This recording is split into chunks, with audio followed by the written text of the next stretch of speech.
Okay, so let's start our today's session. Uh, और एक बार मुझे प्लीज बताइए, am I clearly audible to you? Please write it down in chat box.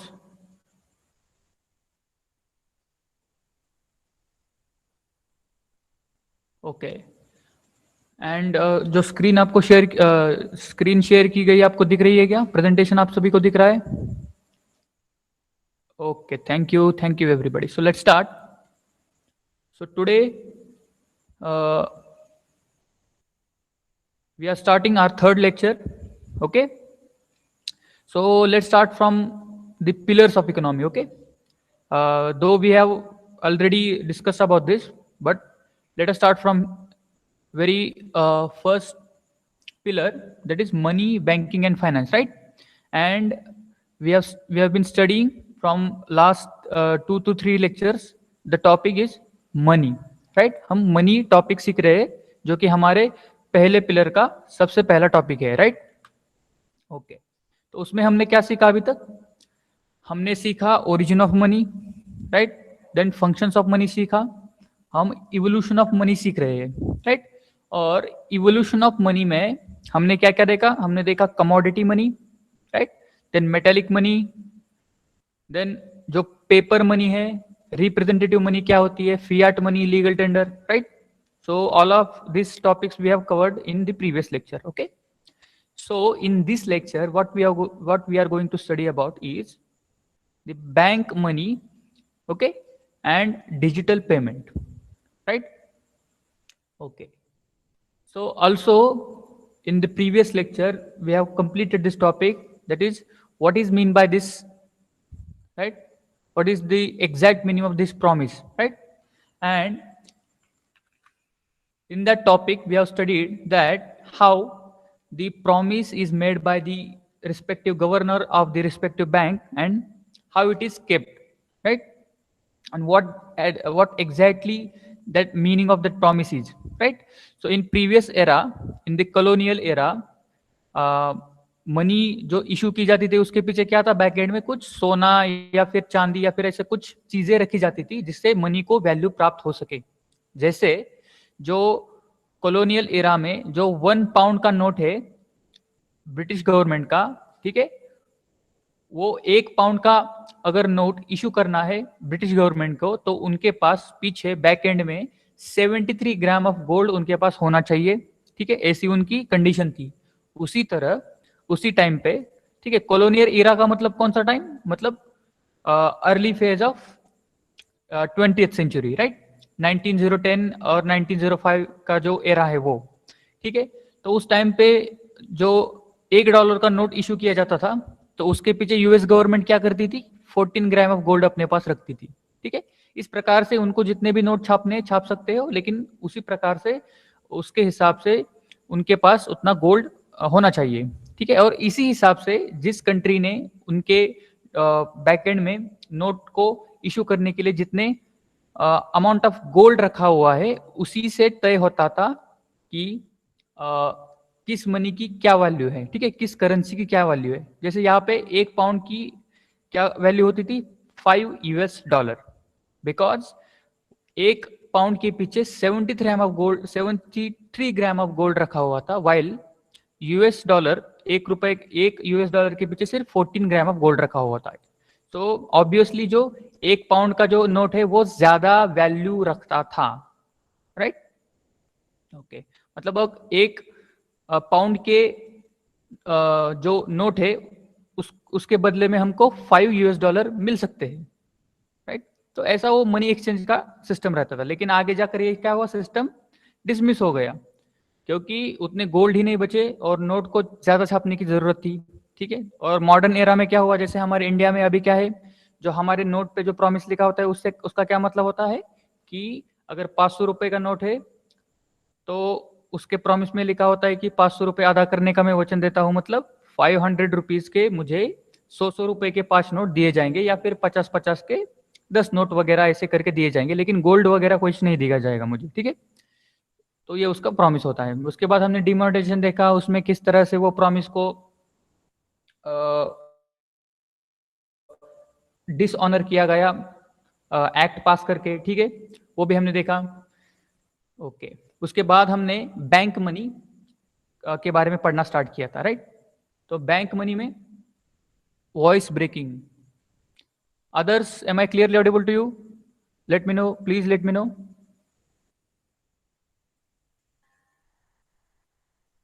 Okay ठीक है, okay okay. सो उसके बाद हमने क्या स्टार्ट किया था, बैंक मनी।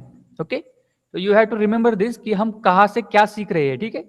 हम मनी बैंकिंग फाइनेंस का हमारा पहला पिलर सीख रहे हैं, उसमें हमने फंक्शंस ऑफ मनी वगैरह वगैरह देखा। उसके बाद इवोल्यूशन ऑफ मनी हम जो देख रहे हैं, उसमें हम ये बैंक मनी है, ये टॉपिक हम देख रहे हैं, ठीक है।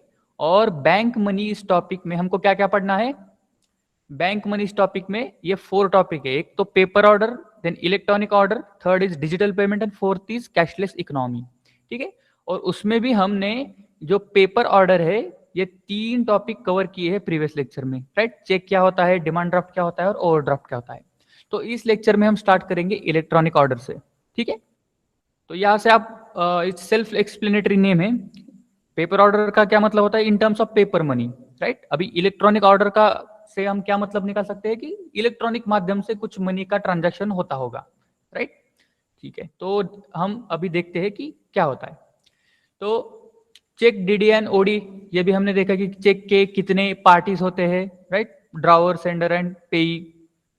उसके बाद में चेक के अलग अलग कौन से टाइप्स है, स्टेल चेक है, not withdrawn in 3 months, then post dated है और एंटी डेटेड है। उसके बाद आईएफएससी कोड क्या होता है, ये भी हमने देखा। माइक्रो कोड क्या होता है, ये भी हमने देखा। MICR code, that is magnetic in characteristic character recognition, जो 9 डिजिट का कोड होता है चेक पे, राइट।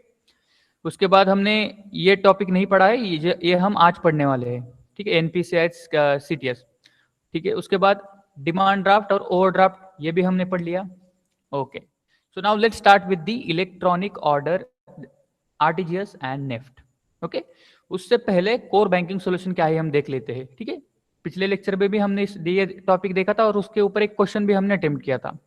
तो कोर बैंकिंग सोल्यूशन का मतलब क्या होता है, it is a banking software with web platform for centralised data management and branchless banking. Okay, और उसका एक एग्जांपल क्या है, ई कुबेर ऑफ RBI, ठीक है। तो जो बैंक्स होते हैं, उनके पास एक ऐसा सॉफ्टवेयर सिस्टम होता है कि जिससे उनके सारे जो ब्रांचेस है वो इंटीग्रेटेड रहे, एक दूसरे से कनेक्टेड रहे, ठीक है। वैसे ही हमारे रिजर्व बैंक ऑफ इंडिया का भी एक ऐसा सॉफ्टवेयर है जिसका नाम है ई कुबेर, ठीक है। तो SBI का भी होगा कुछ, उसका भी कुछ अलग से नाम होगा, एक्सिस बैंक का भी होगा, ऐसे हर बैंक का वो रहता है। तो उससे फायदा क्या है कि हम उस बैंक के कोई भी ब्रांच में जाकर हम मनी ट्रांसफर या रिसीव कर सकते हैं या फिर हमारे दूसरे काम कर सकते हैं। अगर हमने किसी दूसरे भी ब्रांच में अपना अकाउंट खोला होगा तो हम किसी तीसरे या चौथे ब्रांच में जाकर भी हमारे सारे काम हम कर सकते हैं। तो ये उसका फायदा है।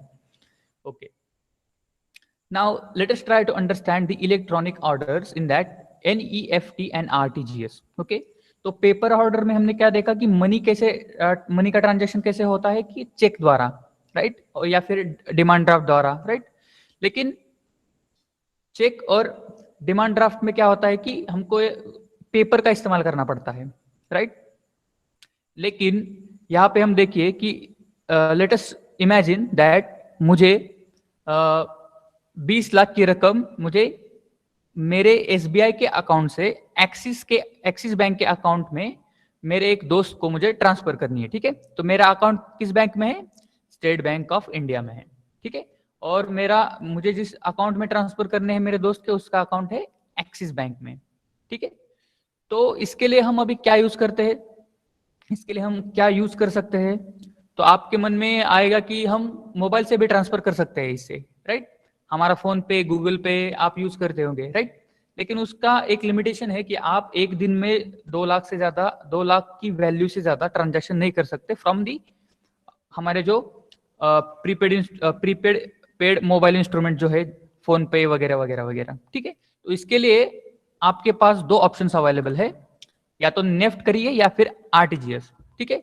तो ये जो 2 सिस्टम है, इसका आपको इस्तेमाल करना पड़ता है जब आपको ज्यादा रकम, 2 लाख से ज्यादा रकम आपकी ब्रांच से किसी और बैंक की ब्रांच में आपको ट्रांसफर करने हो, ठीक है।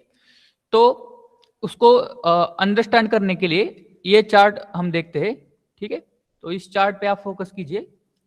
Now let us imagine that there is a customer number 1 and customer number 2, okay. तो यहां पे क्या हुआ है कि कस्टमर एक ने, ठीक है, एक कस्टमर ने क्या किया कि उसको 50 लाख रुपए, ठीक है, यहां पे 5 लिखा है लेकिन let us consider 50 lakh rupees. तो 50 लाख रुपीज एसबीआई से एक्सिस में मुझे ट्रांसफर करने हैं, ठीक है। तो मैं सुबह 8 बजे बैंक में गया, वहां पे मैंने 5 लाख रुपए मुझे ट्रांसफर करने हैं, ठीक है। उसके बाद में एक्सिस बैंक से भी कोई कस्टमर है, उसको क्या करना है, एसबीआई में 5 लाख रुपए ट्रांसफर करने हैं, ठीक है। ठीक है, उसके बाद एक और कस्टमर आया एसबीआई में, उसको क्या करना है, उसको भी 50 लाख रुपए, सॉरी इस 5 के डिजिट को हम 5 लाख ऐसा कंसिडर करते हैं, ठीक है, नॉट 50 लाख, ओके। तो एक कस्टमर 2 है, उसे क्या करना है, उसे भी 5 लाख रुपए ट्रांसफर करने हैं एक्सिस बैंक में। और यहां पे एक कस्टमर आया है एक्सिस बैंक में, उसको क्या करना है, 3 लाख रुपए ट्रांसफर करने हैं एसबीआई में, ठीक है। तो ये आधे घंटे के बीच में दोनों बैंक में 2 कस्टमर आए, राइट। और जो एसबीआई में जो कस्टमर 2 आए, उनकी टोटल वैल्यू है 10 लाख रुपीज, ओके। सो 10 लाख रुपी एसबीआई को क्या करने हैं, एक्सिस बैंक को ट्रांसफर करने हैं, मतलब उनके कस्टमर को बेसिकली। तो उनके एसबीआई की बैंक से एक्सिस बैंक को जाने हैं 10 लाख रुपए, ठीक है। और एट द सेम टाइम उसी टाइम पे 8 लाख रुपए का ट्रांजैक्शन करना है एक्सिस बैंक को एसबीआई को, क्योंकि उनके 2 कस्टमर ने क्या किया है, एक कस्टमर ने 5 लाख और एक कस्टमर ने 3 लाख, ऐसे आधे घंटे में 8 लाख रुपए का ट्रांजैक्शन करना है उनको स्टेट बैंक ऑफ इंडिया को, राइट। तो इस कंडीशन में क्या हो सकता है कि एसबीआई क्या करे कि 10 लाख रुपए एक गाड़ी में भरे कैश, और एसबीआई का जो रिस्पेक्टिव ब्रांच है उसको वो गाड़ी वहां पे गाड़ी से वो कैश उसको वहां पे पहुंचाने की इंतजाम करे, राइट। और एक्सिस भी क्या करेगा कि अपना जो 8 लाख रुपए है वो गाड़ी में भरेंगे और ड्राइवर को बोलेंगे कि जाके एसबीआई की ये ब्रांच को जाके आप ये 8 लाख रुपए दे आओ, ठीक है। तो ऐसे हर आधे घंटे में कुछ एक्सिस बैंक के कस्टमर आए, उन्होंने स्टेट बैंक ऑफ इंडिया की ब्रांच में उनको पैसे सेंड करने हैं, और फिर अगले आधे घंटे में एसबीआई के भी कुछ कस्टमर्स आए, उनको भी कुछ एक्सिस बैंक के ब्रांच में पैसे ट्रांसफर करने हैं। तो क्या ये 2 बैंक्स ऐसे गाड़ी में पैसे कैश भर भर के एक दूसरे की ब्रांच को ऐसे फिजिकली पैसे ट्रांसफर करना मुमकिन है क्या? Is it possible to transfer money physically from one bank to the other bank? ठीक है, पॉसिबल भी हो सकता है, लेकिन वो बहुत ही ज्यादा, मतलब उसका कुछ, it is not feasible, economically feasible नहीं होगा, ठीक है। मतलब पैसे जाते जाते कोई चोरी भी कर सकता है, राइट। या फिर गाड़ी का कुछ खराब हो गई या फिर ये हो गई तो टाइम का डिले हो सकता है, तो ये कुछ भी हो सकता है। तो इसके लिए सॉल्यूशन क्या है कि कुछ इलेक्ट्रॉनिक माध्यम से क्यों ना पैसे ट्रांसफर किए जाए एक दूसरे की बैंक को, ठीक है। तो एसबीआई वाला क्या कहता है कि ठीक है, ऐसे फिजिकली ट्रांसफर 10 लाख रुपए में तो आपको नहीं कर सकता, कोई सिस्टम डेवलप कर लेते हैं कि जैसे 10 लाख रुपए में आपको ट्रांसफर कर दूं। तो एसबीआई ने क्या किया कि खुद का एक सिस्टम डेवलप किया, और वो 10 लाख रुपए हर आधे घंटे में उसको सेंड कर दिए जाएंगे। वैसे ही एक्सिस बैंक ने क्या किया कि हम भी कुछ इलेक्ट्रॉनिकली कुछ सिस्टम डेवलप करते हैं, कुछ सॉफ्टवेयर वगैरह, और ये एसबीआई को ट्रांसफर करते हैं, ठीक है। लेकिन ये ठीक हुआ, अब bye means of physical transaction नहीं हो रहा है। लेकिन यहां पे भी एक डिसएडवांटेज है कि हर आधे घंटे में दोनों को भी ट्रांजैक्शन करना पड़ रहा है। लेकिन अगर हम नेट इनकमिंग देके यहां पे, ठीक है, तो एसबीआई से एक्सिस बैंक में कितने रुपए जाने वाले हैं? 10 लाख रुपए जाने वाले हैं, राइट। कंसिडर कीजिए ये जो 8 AM से लेकर 8:30 AM का जो आधे घंटे का टाइम है उसी के बारे में हम बात कर रहे हैं, ठीक है, और 2 ही कस्टमर है।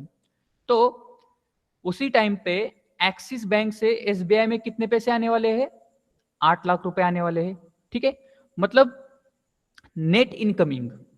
तो एक्सिस बैंक में नेट कितने रुपीज आने वाले हैं आधे घंटे में? 2 लाख रुपए, राइट, क्योंकि 8 लाख रुपए उनके SBI में जाने वाले हैं, लेकिन SBI से 10 लाख रुपए भी तो आने वाले हैं, बराबर, मतलब उनको 2 लाख रुपए का नेट इनकमिंग है, राइट, और SBI को कितना इनकमिंग है? -2 लाख रुपए का इनकमिंग है, मतलब उनके 10 लाख रुपए एक्सिस बैंक को जाने वाले हैं 8:30 बजे और उनको मिलने वाले हैं 8 लाख रुपए, तो उनसे तो 2 लाख रुपए उनको एक्स्ट्रा देने पड़ रहे हैं।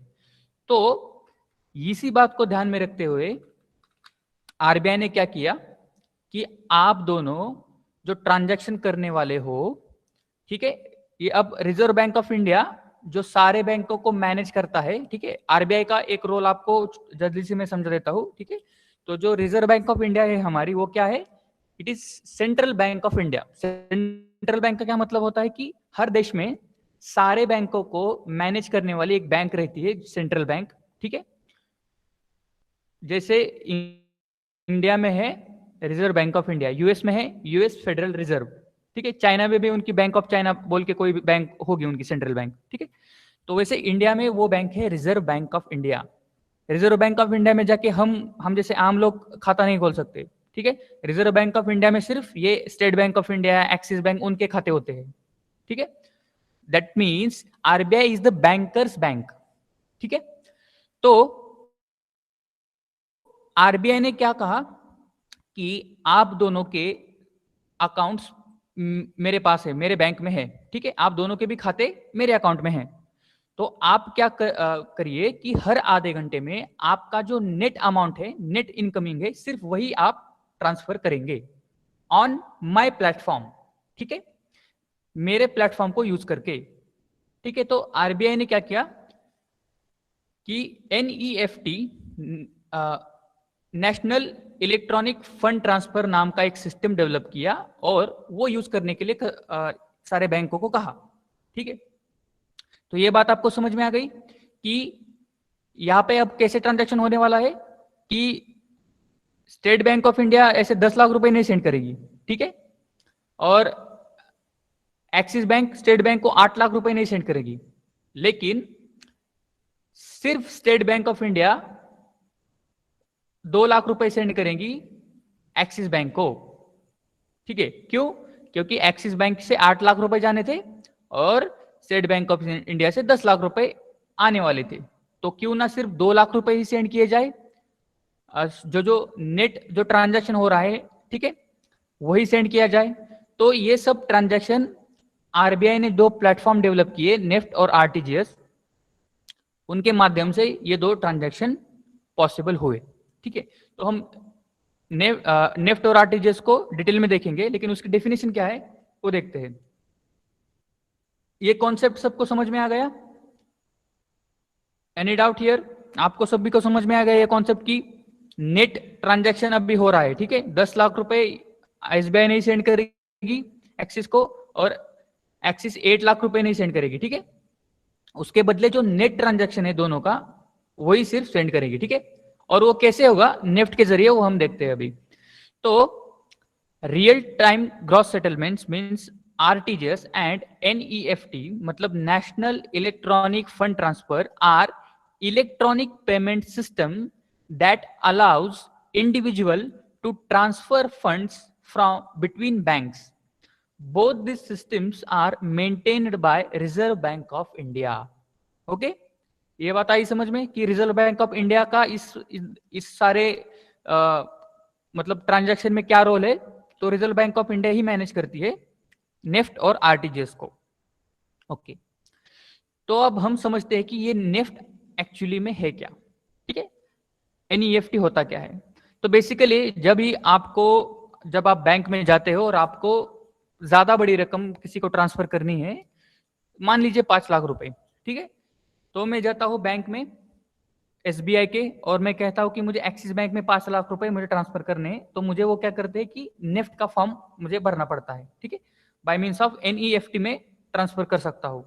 तो उसके लिए मुझे क्या क्या लगेगा, ठीक है, तो उसके लिए NEFT करने के लिए वो एक फॉर्म देते हैं, उसमें मुझे किस अकाउंट में ट्रांसफर करने हैं पैसे, उस अकाउंट की डिटेल डालनी पड़ती है, उस बैंक का IFSC कोड भी डालना पड़ता है, लिखना पड़ता है उस फॉर्म में, ठीक है, और वो फॉर्म में फिलअप करके देता हूं, तो मेरे अकाउंट से ऑटोमेटिकली जितने पैसे मुझे ट्रांसफर करने हैं उतने वहां से कट हो जाते हैं आधे घंटे में, ठीक है। तो बेसिकली, ठीक है, तो इस नेफ्ट सिस्टम जो है, NEFT है, नेशनल इलेक्ट्रॉनिक फंड ट्रांसफर, वो कैसे काम करता है, तो ये अवेलेबल है 24/7, ओके। आप 24/7 इस सिस्टम का, इस चीज का इस्तेमाल कर सकते हो आपके बैंक से किसी दूसरे बैंक में पैसे ट्रांसफर करने के लिए, ठीक है। तो मिनिमम कितने पैसे आप ट्रांसफर कर सकते हो नेफ्ट का इस्तेमाल करके, एनी अमाउंट, ठीक है, 1000 भी कर सकते हैं तो कर सकते हैं, 10,000, 5,000, कितने भी, मिनिमम कोई लिमिट नहीं है, ठीक है। मैक्सिमम क्या लिमिट है, मैक्सिमम 10 लाख रुपए ही नेफ्ट के जरिए मैं किसी दूसरे अकाउंट में ट्रांसफर कर सकता हूं, ओके। तो this is factual data, you have to remember this, इसमें कुछ कॉन्सेप्चुअल नहीं है, सिर्फ थोड़े से फैक्ट है, ठीक है, ठीक है। अभी चार्जेस क्या लगेंगे, तो पहले क्या होता था कि उस पे चार्जेस लगते थे इस ट्रांजैक्शन के लिए, इलेक्ट्रॉनिकली उसको अगर मैनेज करना है, जो इलेक्ट्रॉनिक सिस्टम रहता है, उसको सॉफ्टवेयर का जो सिस्टम रहता है, उसके मेंटेनेंस के लिए, उसके डेवलपमेंट के लिए, ठीक है, तो वो सिस्टम मैनेज करने के लिए भी कुछ पैसे की जरूरत पड़ती है, ठीक है। तो इसी के लिए हमारे जो ट्रांजैक्शन होते हैं उसमें से कुछ पैसे कट हो जाते थे पहले, लेकिन अभी चार्जेस कुछ भी नहीं लगते नेफ्ट के जरिए ट्रांजैक्शन करने के लिए, ठीक है, ओके। तो ये हो गया नेफ्ट के बारे में, NEFT के बारे में, नेशनल इलेक्ट्रॉनिक फंड ट्रांसफर के बारे में। तो RTGS क्या है, what is RTGS, okay. So RTGS का मतलब है real time gross settlement, okay. तो नेफ्ट का क्या है कि NEFT जो है वो हर आधे घंटे में उसका ट्रांजैक्शन होता है, ठीक है, मतलब 8 से 8:30 के बजे जितने भी ट्रांजैक्शन हुए हैं स्टेट बैंक ऑफ इंडिया और एक्सिस बैंक के बीच में, वो हर आधे घंटे के बाद उसको सेटल किया जाएगा, ठीक है। जैसे हमने यहाँ पे देखा, पहला कस्टमर आया जिसने 5 लाख रुपए सेंड करने थे, दूसरा कस्टमर आया उसको 5 लाख रुपए सेंड करने थे, यहाँ 5 एक्सिस बैंक से 5 लाख रुपए सेंड करने थे, दूसरे कस्टमर को 3 लाख रुपए सेंड करने थे। तो ये आधे घंटे तक इन्होंने वेट किया, जितने कस्टमर आते हैं आने दो, आधे घंटे के बाद जितने भी आएंगे उनका हम कैलकुलेशन करके नेट सेटलमेंट कर देंगे, ठीक है। तो ये जो नेफ्ट का सिस्टम है वो क्या चलता है, हर आधे घंटे में इसका सेटलमेंट होता है, ठीक है। लेकिन RTGS का क्या मतलब है, it is real time gross settlement. अगर इंस्टेंटली पैसे सेंड करने हैं without any delay of 30 minutes वगैरह, कुछ भी 30 मिनट्स के लिए भी मैं वेट नहीं कर सकता। फॉर एग्जांपल मुकेश अंबानी है, ठीक है, मुकेश अंबानी को क्या करना है, बहुत बड़ी रकम है, लगभग 10 करोड़ की रकम है, उसको किसी दूसरे के अकाउंट में ट्रांसफर करनी है, और वो बोल रहा है कि मैं 30 मिनट का भी मैं ये नहीं कर सकता, वेट नहीं कर सकता, मुझे 1 ही मिनट में ट्रांजेक्शन कंप्लीट करना है, कुछ अर्जेंट वगैरह है, तो वो RTGS के माध्यम से पैसे ट्रांसफर कर सकता है, क्योंकि RTGS is real time gross settlement. मतलब जिस टाइम पे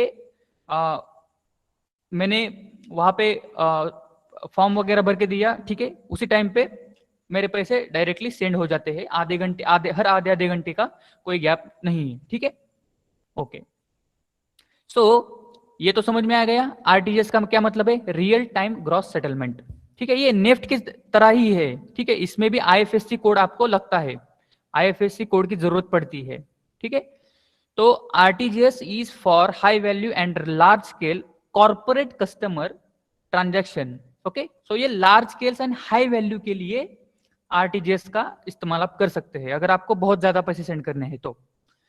NEFT is targeted for retail and mid value, ठीक है। तो NEFT क्या है कि जो मिड वैल्यू है, छोटी से छोटी रकम जो होती है, उसके लिए नेफ्ट हम यूज कर सकते हैं, ठीक है। So originally subjected to amount plus fee plus GST. तो ओरिजिनली क्या था कि ये दो सिस्टम यूज करने के लिए मान लो 10 लाख रुपए में से कुछ चार्ज कट जाता था, हाँ 100 रुपए 150 रुपए ऐसा कुछ चार्ज काट लेते थे वो बैंक वाले, ठीक है। लेकिन जून 2019 से आरबीआई ने क्या किया, ये सिस्टम पूरी तरह से फ्री कर दिए, मतलब आपका 1 रुपया भी नेट नहीं कटेगा ये सिस्टम यूज करने के लिए, ठीक है। So this is all about NEFT and RTGS. Okay, तो समझ में आ गया आप सभी को what is NEFT and RTGS?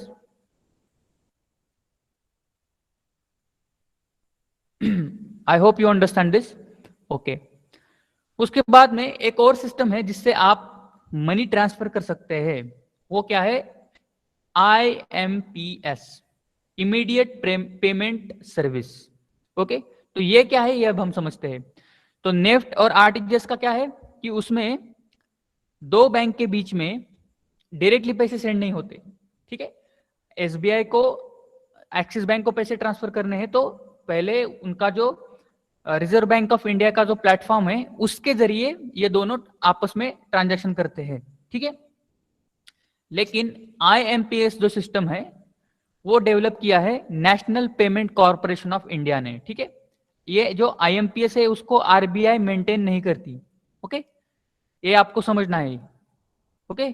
This is not maintain by RBI, this is maintain by NPCI, national payment corporation of India.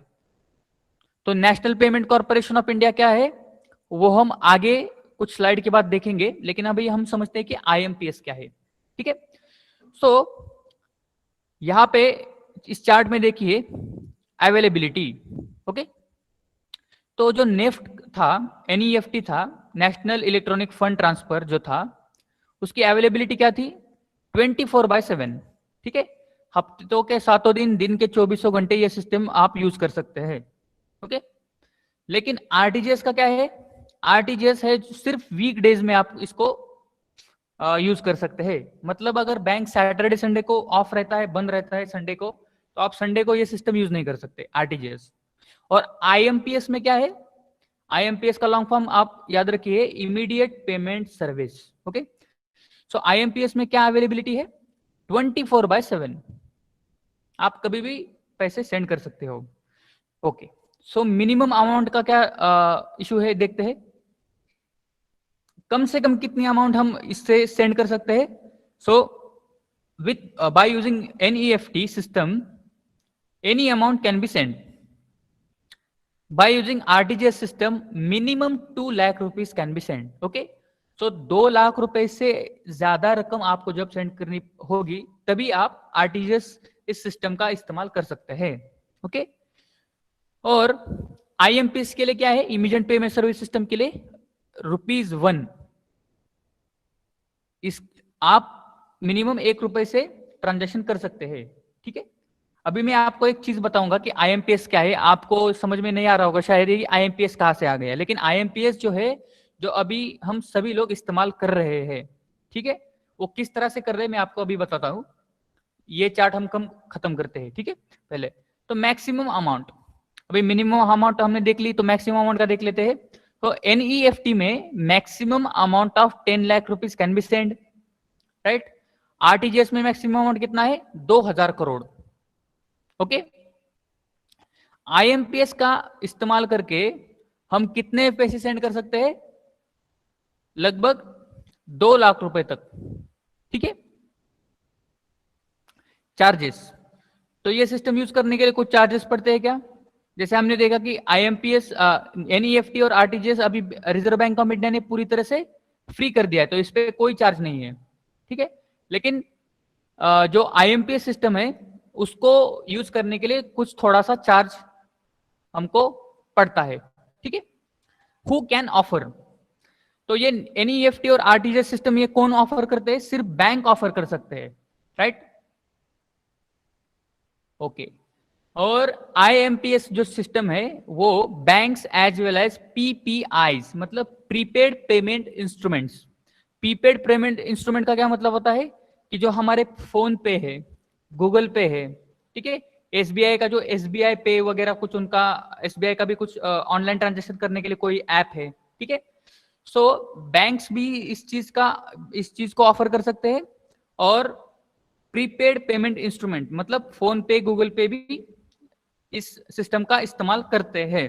ठीक है, सो बेसिकली आईएमपीएस जो है, इमीडिएट पेमेंट सर्विस सिस्टम जो है, ये सिस्टम हम लगातार यूज कर रहे हैं जब हम गूगल पे, फोन पे, पेटीएम वगैरह जो हमारे ऑनलाइन ट्रांजैक्शन के लिए हम जो एप्स यूज करते हैं ना, वो सारे एप्स इस सिस्टम का ही इस्तेमाल करते हैं। ठीक है, तो आपको समझ में आ गया कि गूगल पे, फोन पे, how many of you use Google पे, फोन पे? आप में से कोई है जिसको गूगल पे, फोन पे, पेटीएम ये मालूम नहीं है? Anybody of you? How many of you use Google पे, फोन पे या फिर पेटीएम ट्रांजैक्शन करने के लिए? मोबाइल से कौन कौन ट्रांजैक्शन करता है अपने सेल फोन से? Please write it down in chat box.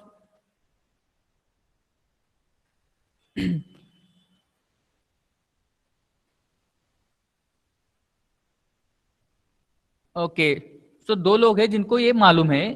ठीक है, बाकियों को भी मालूम होगा, लेकिन आप ट्रांजैक्शन नहीं करते शायद। ओके, ठीक है, तो ये जो फोन पे, गूगल पे है, जिससे हम एक दूसरे को मनी ट्रांसफर कर सकते हैं, ये जो फोन पे, गूगल पे है, ये लोग ये जो ऐप है वो इस्तेमाल करते हैं इमीडिएट पेमेंट सर्विस। ठीक है, इस सिस्टम का वो इस्तेमाल करते हैं। ठीक है, और ये सिस्टम किसने बनाया है? ये सिस्टम बनाया है एनपीसीआई ने। Okay, national payment corporation of India. जैसे एनईएफटी और आरटीजीएस ये कौन मेंटेन करता है?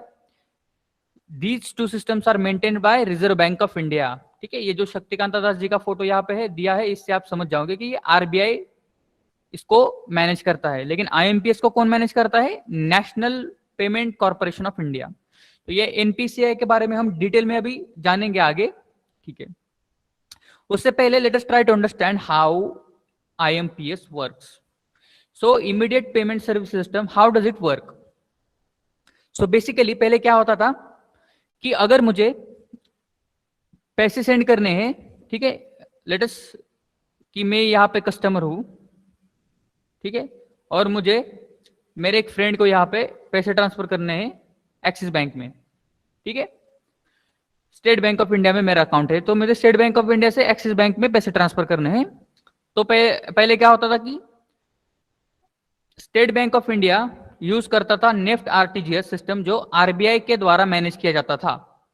ठीक है, और उससे एक्सिस बैंक को पैसे मिलते थे। ठीक है, bye means of electronic order.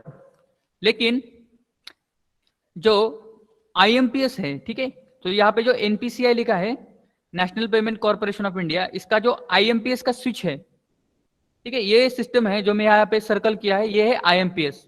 ठीक है, मतलब ये आईएमपीएस का स्विच है, सॉफ्टवेयर है, सिस्टम है, ऐसा आप कंसिडर करिए। तो आईएमपीएस, शक्तिकांता दास जी का ये जो फोटो है, मतलब आरबीआई का जो रोल है पूरी तरह से खत्म हो गया। ठीक है, तो आईएमपीएस से मैं डायरेक्टली मेरे अकाउंट से यहां पे पैसे ट्रांसफर कर सकता हूं bye means of any prepaid payment instrument, या फिर बैंकों का जो कोई भी ऐप वगैरह रहता है उससे। ठीक है, with in fraction of second में अपने मोबाइल से डायरेक्टली पैसे सेंड कर सकता हूं किसी भी व्यक्ति को। ठीक है, लेकिन उस पे भी जो कंडीशन है वो हमने यहाँ पे देख ली है कि मिनिमम 1 रुपए से लेके मैक्सिमम कुछ 2 लाख रुपए तक का ही पैसे में सेंड कर सकता हूं। ठीक है, ओके, सो बेसिकली आईएमपीएस का इस्तेमाल कैसे कर सकते हो? तो वेब पोर्टल, ठीक है, या फिर मोबाइल ऐप जो हमारे है, भीम ऐप है, एसबीआई का एसबीआई पे है।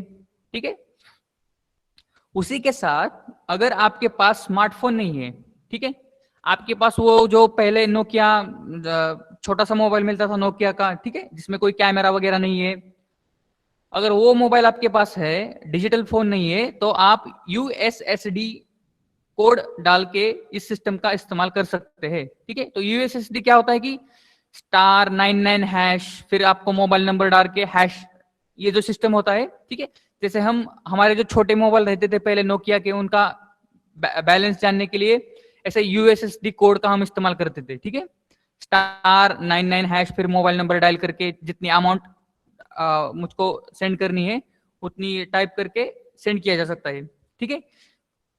अगर हमारे पास स्मार्टफोन नहीं है तो, ठीक है, तो इस तरह से इमीडिएट पेमेंट सर्विस सिस्टम का इस्तेमाल किया जाता है, ठीक है। तो इमीडिएट पेमेंट सर्विस सिस्टम में अभी हम देखते हैं कि फोन पे जो है, लेट अस कंसीडर फोन पे, ठीक है, यहाँ पे फोन पे, गूगल पे, पेटीएम कुछ भी हो सकता है, जो भी आप यूज कर सकते हो अपने मोबाइल से, ठीक है। यस, नेट बैंकिंग जिसको बोलते हैं, राइट, वेरी गुड। तो लेट अस कंसिडर कि मैं कस्टमर हूं और मुझे इस मर्चेंट को, मतलब इस दुकानदार को मुझे पैसे सेंड करने हैं बाय यूजिंग फोन पे, ठीक है। तो फोन पे से क्या है, डायरेक्टली मैं यहाँ पे मेरा अकाउंट, फोन पे का मेरा अकाउंट मेरे जो मेरा बैंक अकाउंट है उससे जुड़ा होगा, एसबीआई का, ठीक है। तो यहाँ से डायरेक्टली पैसे ट्रांसफर हो जाएंगे एक्सिस बैंक के अकाउंट में ये कस्टमर के। लेकिन जो बीच में जो स्विच है, इसको आपको ध्यान में रखना है कि ये जो बीच का सिस्टम है, ये हम पैसे ट्रांसफर कर पा रहे हैं by means of, with the help of national payment corporation of India का जो आईएमपीएस स्विच है, उसी के जरिए हम पैसे ट्रांसफर कर पा रहे हैं, ठीक है। ये प्लेटफॉर्म हम यूज कर रहे हैं पैसे ट्रांसफर करने के लिए। सो बेसिकली ये इस्तेमाल है, ये इंपॉर्टेंस है आईएमपीएस की, ठीक है। लेकिन जब हम आईएमपीएस सिस्टम यूज करते हैं, ठीक है, प्रीपेड पेमेंट इंस्ट्रूमेंट का इस्तेमाल करते हैं, तो उसमें भी कुछ प्रॉब्लम है। What are those problem, let us try to understand those problem. तो सबसे बड़ा प्रॉब्लम है the problem of inter operability, ठीक है। अगर आप रेगुलरली ये फोन पे, गूगल पे को इस्तेमाल करते हो तो ये आपको इजीली अंडरस्टैंड हो जाएगा, ठीक है। तो पहले क्या होता था कि फोन पे या फिर गूगल पे, फोन पे, पेटीएम जो रहते थे, उनका क्या होता था कि उनका एक वॉलेट रहता था, ठीक है। मतलब आप अपने बैंक अकाउंट से फोन पे के वॉलेट में पैसे ट्रांसफर करते थे और उसी वॉलेट से आप ट्रांजैक्शन कर पाते थे, ठीक है। मतलब बैंक टू बैंक डायरेक्टली कोई कनेक्शन नहीं था, ओके। तो और एक और प्रॉब्लम क्या था कि फॉर एग्जांपल मेरे फोन पे के वॉलेट में कुछ पैसे है और मेरे दोस्त के पास मोबीक्विक है, ठीक है। मोबीक्विक भी एक क्या है, एप्लीकेशन है, प्रीपेड पेमेंट इंस्ट्रूमेंट है फोन पे के जैसा। तो फोन पे के वॉलेट में कुछ पैसे हैं और मेरे दोस्त को मुझे वो पैसे ट्रांसफर करने हैं मोबीक्विक के वॉलेट में, तो ऐसा पॉसिबल नहीं हो पाता था। तो उसे बोलते हैं प्रॉब्लम ऑफ इंटर ऑपरेबिलिटी, ठीक है। मतलब दो सिस्टम के बीच में इजीली ट्रांजैक्शन कर पाना इसे बोलते हैं इंटर ऑपरेबिलिटी। फॉर एग्जाम्पल अगर आप देखेंगे कि हमारे जो बल्ब रहते हैं घर में, तो उनका जो होल्डर रहता है, उस होल्डर में आप किसी भी कंपनी का बल्ब लाके आप उसमें फिट कर सकते हो, राइट। जो हमारे घर में जो कोई भी होल्डर रहता है, हर किसी के घर में हमारे होल्डर है और उसमें हम बल्ब लगाते हैं, राइट। तो किसी भी कंपनी का या किसी भी प्रकार का अगर हम बल्ब लाएंगे तो भी उस होल्डर में वो फिट हो जाएगा। क्यों होता है, क्योंकि वहां पे इंटरचेंजेबिलिटी या फिर इंटर ऑपरेबिलिटी इजी है, ठीक है। तो यही प्रॉब्लम यहाँ पे प्रीपेड पेमेंट इंस्ट्रूमेंट के साथ में पहले होता था कि इंटर ऑपरेबिलिटी बहुत कम थी। मतलब अगर मुझे फोन पे के वॉलेट से मुझे मोबीक्विक के वॉलेट में पैसे ट्रांसफर करने हैं तो वो नहीं हो पाता था। वैसे ही मैं फोन पे से सारे ट्रांजैक्शन नहीं कर पाता था। फोन पे से अगर मुझे बिल पे करने हैं तो मैं नहीं कर पाता था। अभी तो आप कर सकते हैं क्योंकि अभी ये सुविधा उपलब्ध है, फोन पे से आप कर सकते हो सारे बिल वगैरह पे। लेकिन फोन पे से मैं टैक्सेस पे नहीं कर पाता था। मतलब हर प्रकार के जो मुझे ट्रांजेक्शन करने हैं, हर प्रकार के जो मुझे पेमेंट करने हैं, वो इन प्रीपेड पेमेंट इंस्ट्रूमेंट से पॉसिबल नहीं थे। तो this was the problem of inter operability. तो basically inter operability means what, can't transfer PhonePe balance cashback into MobiKwik and vice versa, ठीक है। तो ऐसा ट्रांसफर नहीं हो सकता था। Not all online tax, state electricity company bills and insurance renewal sites accept them. सारे के सारे जो इंश्योरेंस रिन्यूअल के जो साइट्स है या कंपनीज है, स्टेट इलेक्ट्रिसिटी की जो कंपनीज है, वो इन फोन पे या गूगल पे से पैसे इस्तेमाल नहीं करती थी। ये उनसे पैसे एक्सेप्ट नहीं करती थी, ठीक है। So this was the problem of inter operability. Okay, so इन्हीं ऑब्स्टेकल्स को दूर करने के लिए आरबीआई ने इंटरवीन किया और आरबीआई ने कुछ गाइडलाइंस इशू की, ठीक है। Obstacles in digital economy, so RBI intervene. Okay, so what is mean by digital economy, what is mean by financial inclusion, इसका क्या मतलब है आपको? anybody of you heard about financial inclusion or digital inclusion? No. Okay, so let me try to explain you what is meant by financial inclusion. So financial inclusion का मतलब क्या होता है कि ज्यादा से ज्यादा लोग कंट्री में अगर हमारे फाइनेंशियल सिस्टम से जुड़े हुए हैं तो उसे बोलते हैं कि हमारे कंट्री में फाइनेंशियल इंक्लूजन ज्यादा है, ठीक है। फाइनेंशियल सिस्टम से जुड़े होने का क्या मतलब होता है कि एटलीस्ट हर व्यक्ति का बैंक में अकाउंट होना चाहिए। ओके, फॉर एग्जांपल कंसिडर करिए कि आदिवासी जंगलों में जो हिमालय में, सॉरी, जो नॉर्थ ईस्ट के दूर दराज के इलाके में घने जंगलों में कुछ आदिवासी लोग रहते हैं, ठीक है। तो उनका बैंक में कोई अकाउंट नहीं है, उनका बैंकिंग सिस्टम से कोई मतलब नहीं है, ठीक है। वो सब सारे ट्रांजेक्शन कैश में ही करते हैं, ठीक है। और फॉर एग्जांपल अगर लेट अस कंसीडर कि हमारे गवर्नमेंट ने हमारा सारा जो ब्लैक मनी है वो वापस लाया है, ठीक है, बाहर से, और वो सारा ब्लैक मनी 15-15 लाख रुपए मोदी जी को क्या करना है, ट्रांसफर करना है हर व्यक्ति को, हर गरीब व्यक्ति को। लेकिन जिन लोगों का बैंक में अकाउंट ही नहीं है, उनके बैंक में, उनके अकाउंट में हम पैसे ट्रांसफर कर सकते हैं क्या? नहीं। That means those people who don't have their bank accounts, they are not in reach of government, they are not in reach of financial system of India, ठीक है। So basically yes, the availability and equality of opportunity to access financial services, right? तो उसे financial inclusion बोलते हैं।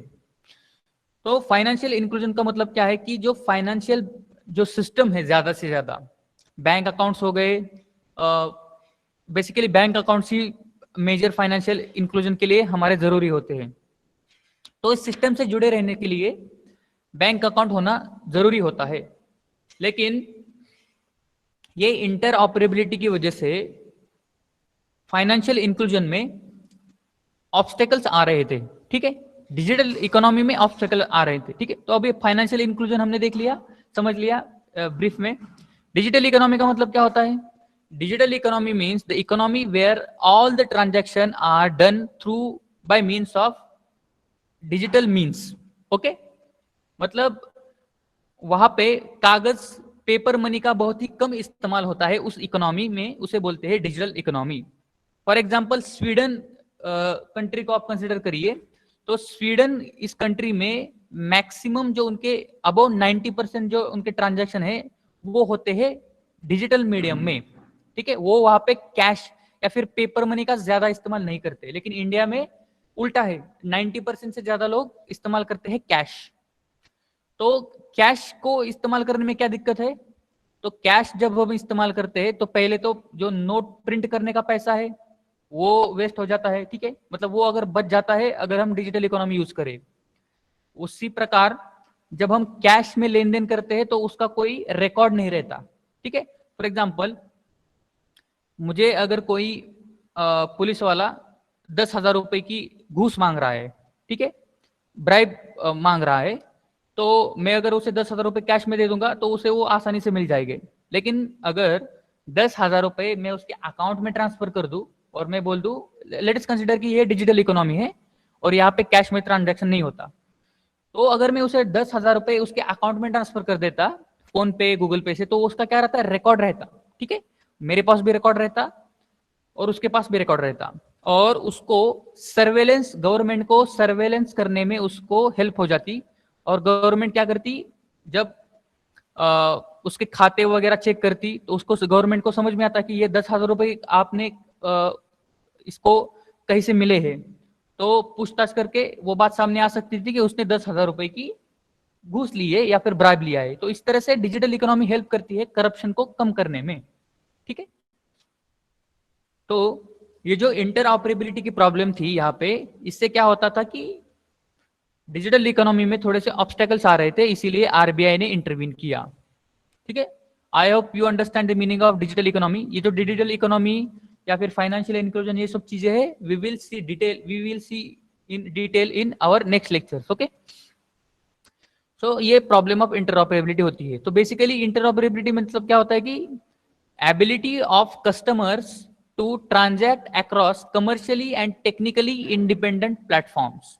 Okay, basically can't transfer money from one wallet to another, can't use wallet to use all types of taxes, fees, insurance, premium। ये हमने देख लिया कि interoperability ना होने से की वजह से मैं एक वॉलेट से दूसरे वॉलेट में पैसे ट्रांसफर नहीं कर पाता था, और टैक्सेस नहीं पे कर पा रहा था मैं, क्योंकि ऐसी सुविधा ही उपलब्ध नहीं थी। फीस, जो स्कूल की फीस है, क्या हम अभी digital bye means of digital हम उसको पे कर सकते हैं क्या? कई जगहों पे कर भी सकते हैं, लेकिन बहुत सारी जगहों पे हम फीस वगैरह हमको कैश में ही देनी पड़ती है। ठीक है, तो ये है इंटरऑपरेबिलिटी का प्रॉब्लम।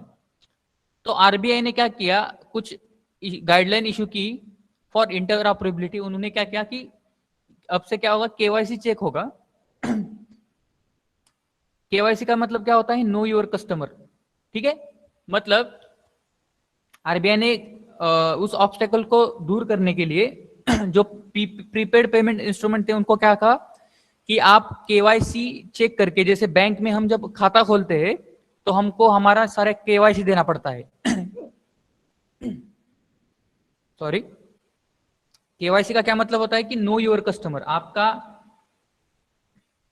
एड्रेस, आपका आइडेंटिटी प्रूफ, ये सब आपको बैंक को देना पड़ता है। तो आरबीआई ने कहा कि जो प्रीपेड पेमेंट इंस्ट्रूमेंट है, आप भी ये सब सिस्टम यूज करना चालू करो, ताकि आप भी इंटरऑपरेबिलिटी का प्रॉब्लम सॉल्व कर सके। ठीक है, sorry.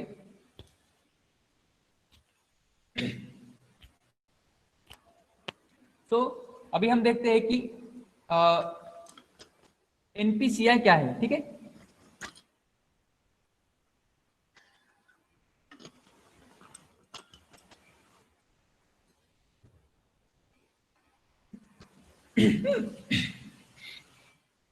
okay, let us try to understand next topic, that is NPCI. Okay, तो यहां पे हमने ऊपर देख लिया था कि जो आईएमपीएस है, ठीक है, इमीडिएट पेमेंट सर्विस सिस्टम जो है, उसको कौन ऑपरेट करता है, national payment corporation of India. ठीक है, तो ये national payment corporation of India क्या है, ये हम देखते हैं। ठीक है, सो अभी हम देख रहे हैं बैंक मनी। बैंक मनी में हमारा डिजिटल पेमेंट चल रहा है, और उसमें हम सीख रहे हैं कि एनपीसीआई क्या है। So NPCI is non national payment corporation of India, उसका फुल फॉर्म है, और and it is not for profit company, setup originally by 10 banks in 2008। ठीक है, तो 2008 में 10 बैंक ने मिलकर इस कंपनी की स्थापना की। ठीक है, and it is a not for profit company. तो इसका क्या मतलब होता है, बेसिकली कंपनीज के बहुत से टाइप होते हैं। जो हमारा कंपनीज एक्ट है, उस एक्ट के अनुसार single person company, then multi person company, public company, private company, not for profit company, ऐसे अलग अलग टाइप्स है। तो ये हम आगे जाकर देखेंगे, हमारा सेबी शेयर मार्केट का जो लेक्चर है उसमें हम देखेंगे।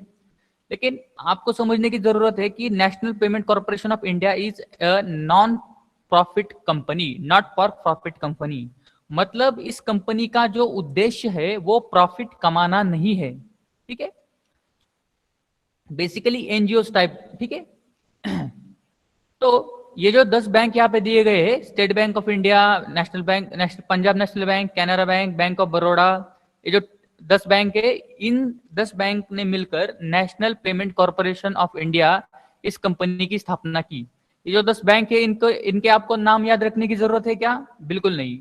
बस आपको ये याद में रखना है कि 10 कंपनियों ने 10 बैंकों ने मिलकर इस कंपनी की स्थापना की थी, ठीक है। It is registered as not for profit company. तो इसका ऑब्जेक्टिव क्या था, ये आपको समझने की जरूरत है। This is most important. What is the objective behind starting national payment corporation of India? So इसका ऑब्जेक्टिव था cost effective payment solution for bank, ठीक है। सो बैंकों के बीच में जो ट्रांजेक्शन होते थे, तो उनको कॉस्ट इफेक्टिव बनाने के लिए वेरियस प्लेटफॉर्म्स को डेवलप करना इस कंपनी का उद्देश्य था। इस उद्देश्य को अचीव करने के लिए, इस ऑब्जेक्टिव को अचीव करने के लिए ये सारे बैंकों ने मिलकर उस कंपनी की स्थापना की, ठीक है। Also it indirectly helps in the financial inclusion by making banking transaction cheaper and more accessible. Okay, तो बेसिकली इससे क्या होता है कि एनपीसीआई जो भी प्लेटफॉर्म डेवलप किए एनपीसीआई ने, उसकी वजह से फाइनेंशियल इंक्लूजन में मदद हुई और बैंकिंग ट्रांजैक्शन भी चीपर हुआ। फॉर एग्जांपल, हमने अभी देखा कि आईएमपीएस सिस्टम जो एनपीसीआई ने डेवलप किया है, उसकी वजह से हम क्या कर सकते हैं, फोन पे से 1 सेकंड में हमारे मोबाइल से किसी भी हमारे दोस्त के अकाउंट में पैसे ट्रांसफर करते हैं। लेकिन जब ये सिस्टम नहीं था तो क्या था, पैसे ट्रांसफर करने के लिए मुझे क्या करना पड़ता था, बैंक में जाना पड़ता था और बैंक में जाके स्लिप वगैरह भर के पैसे ट्रांसफर करते थे। तो ये सिस्टम क्या था, बहुत ही एक्सपेंसिव था, उसके लिए कुछ पैसे लगते थे। तो ऐसे इन expensive mode of transaction develop करने का काम दिया गया national payment corporation of India को। पर एक और एग्जांपल आपको देता हूं, जैसे आदिवासी जो है, अगर ये सिस्टम फाइनेंशियल इंक्लूजन में कैसे मदद करता है, आदिवासी लोग हैं, उनको अगर बैंक में अकाउंट उनका खोलना है, तो पहले तो आदिवासी एरियाज में बैंक बहुत ही कम होते हैं, ठीक है। उनको बहुत दूर जाना पड़ता है बैंक में जाने के लिए, अकाउंट वगैरह खोलने के लिए या फिर ट्रांजेक्शन करने के लिए। तो अगर उनको किसी व्यक्ति को पैसे ट्रांसफर करने होंगे, किसी आदिवासी को, तो उनको 20-20 किलोमीटर दूर जाके बैंक में ट्रांसफर करना, बैंक में जाके ट्रांजेक्शन करना, उनके लिए ये फिजिबल है क्या? Is it feasible for them? So it is not very feasible for them. That's why these people were left out of the financial system of India. ठीक है, तो इसी की वजह से ये लोग क्या होते थे कि हमारे जो फाइनेंशियल सिस्टम है उससे जुड़ नहीं पाते थे। अगर इसीलिए ये इसी को दूर करने के लिए ये Indian national payment corporation of India की स्थापना की गई और ये आईएमपीएस वगैरह वगैरह जो मोबाइल से पैसे ट्रांसफर कर सकते हैं इजीली, ये डेवलप किया गया, ठीक है। तो बेसिकली कौन कौन से ऐसे प्लेटफॉर्म्स है जो एनपीसीआई ने डेवलप किए, हम देखते हैं, ठीक है। आईएमपीएस तो पहले ही हमने देख लिया, immediate payment service system, right. तो और भी कुछ प्लेटफॉर्म्स है जो National payment corporation of India ने डेवलप किए, ठीक है। तो पहला है उसमें CTS, cheque truncation system. So cheque truncation system का क्या मतलब है? लर्न इन प्रीवियस सेक्शन, हमने ये प्रीवियस सेक्शन में देखा है कि कैसे जो हमारे चेक होते थे, वो चेक को क्या करना पड़ता है, बैंक में जाके डिपॉजिट करना पड़ता है, ठीक है। और बैंक में हम जब डिपॉजिट करते हैं तो बैंक उसके बाद उसकी आगे की प्रोसीजर करती है। लेकिन अगर चेक ट्रंकेशन सिस्टम क्या करता है कि आप अपने मोबाइल से उसको स्कैन करके चेक ट्रंकेशन सिस्टम का इस्तेमाल करके आप अपने फोन से उसको स्कैन करके आप बैंक में डायरेक्टली भेज सकते हो, आपको बैंक में जाने की भी जरूरत नहीं चेक लेके, ठीक है। तो इससे क्या होता है, एक तो आपको बैंक में जाने का आपका जो मेहनत थी वो बच गई, पैसे भी बच गए। तो it is very feasible and it is very cost effective. तो ये हो गया cheque truncation system. Cheque truncation system क्या है? Scanned image of cheque is send to bank for clearance. Okay, उसके बाद अगला सिस्टम क्या है? AEPS, Aadhaar enabled payment system, ठीक है। ये एक सिस्टम और है जो डेवलप किया है एनपीसीआई ने। इसका क्या यूज है? So government transferring LPG subsidy scholarship and MG NREGA payment into beneficiaries bank account. ठीक है, तो आधार इनेबल्ड पेमेंट सिस्टम का क्या मतलब है कि जो हमारे बैंक अकाउंट से, ठीक है, जो जनधन के अकाउंट है, जनधन अकाउंट को आपको उसके बारे में आई डोंट नो कितनी नॉलेज है, लेकिन जो गांव में जो लोग, जिनके लोगों के पास अकाउंट नहीं था, तो गवर्नमेंट ने एक नई योजना लाई थी कि जिसके वजह से जिन गरीब लोगों के पास बैंक अकाउंट नहीं है उनका 0 रुपीज में उनका खाता खुलवा दिया जाता था। ठीक है, और उनके अकाउंट में जो कोई भी उनके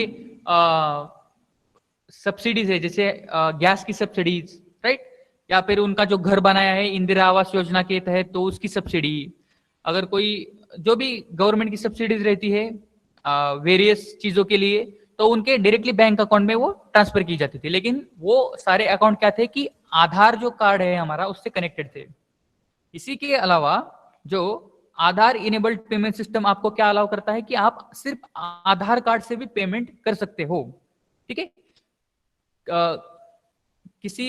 आपने, आई डोंट नो आप में से कितने लोगों ने ये चीज देखी होगी कि आधार इनेबल्ड पेमेंट सिस्टम,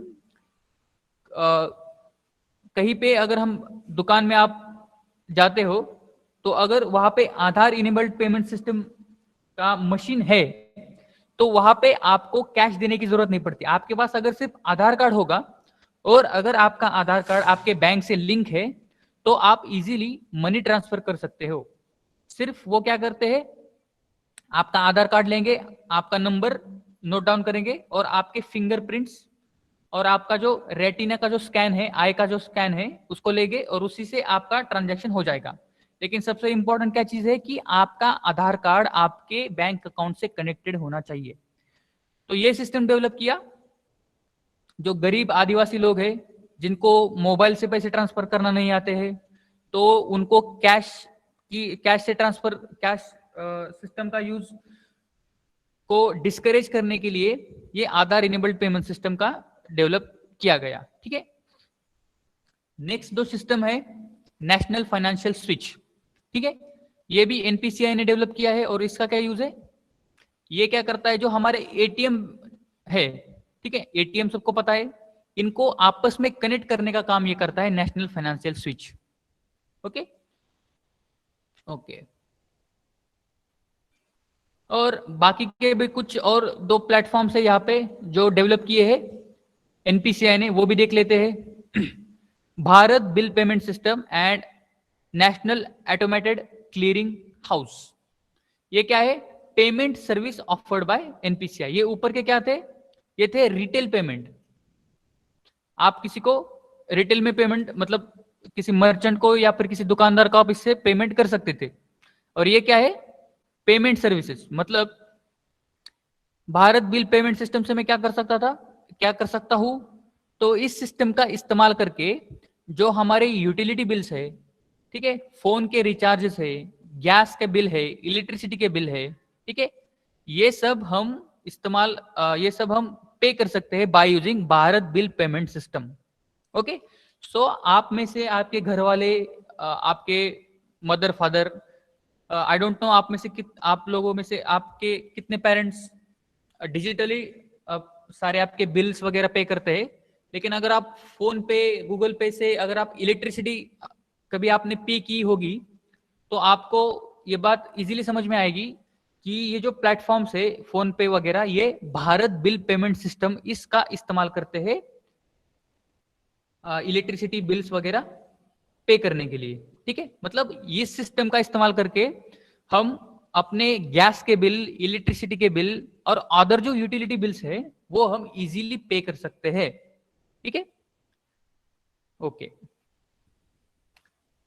और ये क्या है, नेशनल ऑटोमेटेड क्लियरिंग हाउस। ये क्या है, ये भी बीबीपीएस के जैसा है, लेकिन इसमें क्या है, bulk monthly payments of utility bills, dividend, salary, pension etcetera. ठीक है, तो यहां पे क्या है कि आप अपना खुद का इलेक्ट्रिसिटी बिल आप अगर पे करना है आपको तो आप बीबीपीएस से कर सकते हो।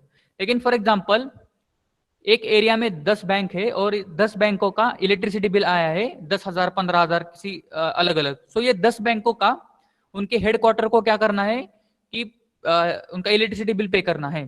तो ये क्या हुआ, बल्क हुआ, मतलब बहुत ज्यादा अमाउंट में बिल है जो पे करना है। तो उसको पे करने के लिए नेशनल ऑटोमेटेड क्लियरिंग हाउस इस सिस्टम का इस्तेमाल किया जाता है। ठीक है, जैसे फॉर एग्जांपल एक और एग्जांपल है कि अगर मैं ओनर हूं और मेरे कुछ 10-12 मेरे नीचे कुछ मेरे एसोसिएट काम करते हैं, तो उनकी सैलरी देने के लिए भी मैं इस सिस्टम का यूज कर सकता हूं। एक क्लिक में मेरे मोबाइल से एक क्लिक करके मैं 10 लोगों की सैलरी पर मंथ दे सकता हूं। ठीक है, और अगर मैंने उसको ऑटोमेटिकली मैंने एक उसको यूज किया तो ऑटोमेटिकली हर महीना उनकी सैलरी मेरे अकाउंट से कट हो जाएगी। ठीक है, ये भी सिस्टम यहाँ पे मौजूद है। ओके, सो यूपीआई ये सबसे इंपॉर्टेंट है। एनपीसीआई का जो प्लेटफॉर्म है उसमें से यूपीआई जो यूनिफाइड पेमेंट इंटरफेस है ये सबसे इंपॉर्टेंट है। ये हम देखेंगे नेक्स्ट लेक्चर में। ठीक है, okay, so do you have any doubt? If you have any doubt you can ask, otherwise you can leave this lecture. Okay, we will stop here. This is it for today. अगले lecture में हम क्या देखेंगे, UPI. अभी हम क्या देख रहे हैं कि platforms developed by national payment corporation of India. ठीक है, उसमें से हमने 5 6 7 प्लेटफॉर्म देख लिए और जो यूपीआई है वो भी हम देखने वाले हैं। ठीक है, so goodbye everybody, good night. If you have any doubt, you can ask. Otherwise, you can leave this lecture. Thank you. Thank you.